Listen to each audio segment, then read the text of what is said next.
I just listened to an interview on Woman's Hour with Kay Gilderdale, who was accused of the murder of her daughter Lynne, who had been ill from the age of 14 to 31 with ME.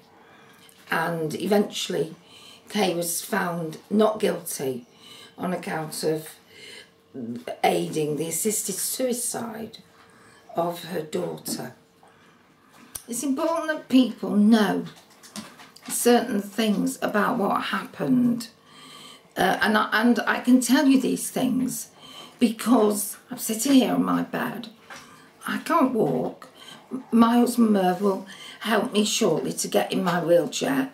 Today's not a particularly good day because I had my oldest friend come yesterday as a surprise, and we talked into the night, as many people do. And the muscles in my head are very tired today. It's worth every minute of it. But this is not one of my better days, and I won't actually get much done today, and it's worth every minute of it.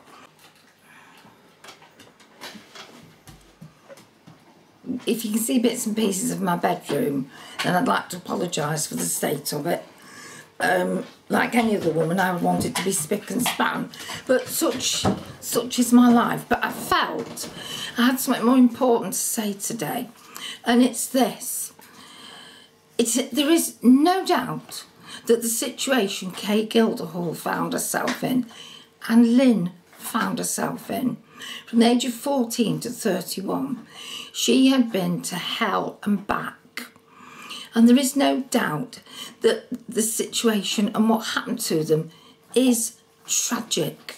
And she will carry that for the rest of her life. And she's not an evil woman. She just couldn't bear to watch her daughter suffer anymore. And her daughter had asked to die. But that actually is, if you forgive me for saying so, Kay, a small part of your tragedy. Lynne had a neurological disease, we think ME. And somebody else who died of ME once said, if you've got a neurological disease, over the entrance to that part of the hospital, it should say, abandon hope, all ye who enter here. Because you'll find that because our bodies are so complex, etc., people really don't know. And they really don't know how to look after you. They really don't know what they should ask about you. And her horrific trail for all those years of misdiagnosis, bad treatment, hopes, dreams, offers of cures, watching this young, beautiful, active girl get more and more unhappy. That's the real story.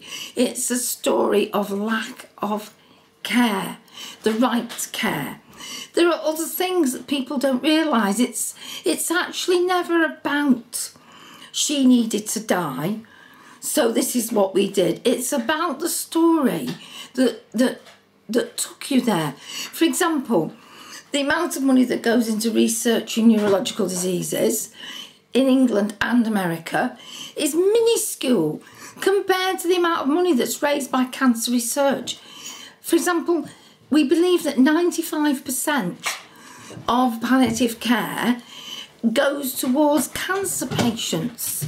And you see, cancer's very sexy, but motor neurone disease, ME, what I had, Guillain-Barré, isn't very sexy, and there's very little done about them, very little known about them. So this poor family found themselves in that world of abandoning hope, all ye who enter here. And that's the real story. It's a story about how the government doesn't put money into things, how hospitals haven't got enough finances to look after you. It's a story of how she didn't receive the sort of care she needed. It was all left to her mum.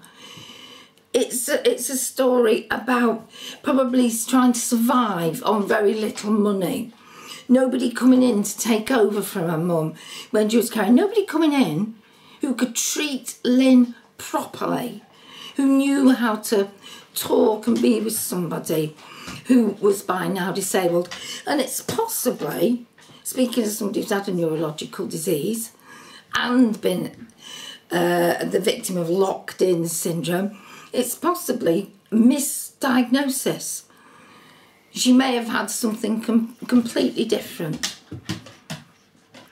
What's important to remember is making a decision to die, and if you knew what I know about Dignitas, you would not be rushing off to Switzerland. Let's not paint it as this wonderful place.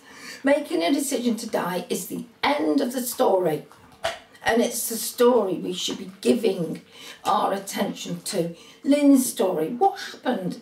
Otherwise, we're going to start saying, oh, you've got motor neurone, oh, you've got ME, oh, you've got MS, oh, you've lost your legs. Well, you do know, don't you, there's this cubicle at the end of the street you can go to. All the bus will be round for you. Our stories won't matter anymore. And this is the road we're going down. And believe me, that road is being very heavily paved at the moment.